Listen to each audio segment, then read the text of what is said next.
Kvaliteta vsakdanjega življenja šepa, čim je človek ni zdrav, ni celovit, je poškodovan. Takoj sem se ponovno obrnila na Halo doktor, na video posvet z zdravnikom. Na osnovi njegovega izvida sem prosila še za drugo mnenje. Se pravi, prvo pregled pri specialistu in potem še za drugo mnenje. Po video posvetu gre zadeva v nadaljnjo obravnavo.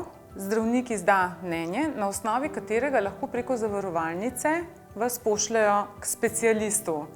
Reagiranje oziroma reakcija v bistvu je zelo hitra. Priporočila bi jo, toplo priporočila vsakemu posamezniku, ker je v bistvu rešitev ob vsakem problemu mnogo hitrejša in mnogo kakovostnejša, kot bi bila preko javnega zdravstva.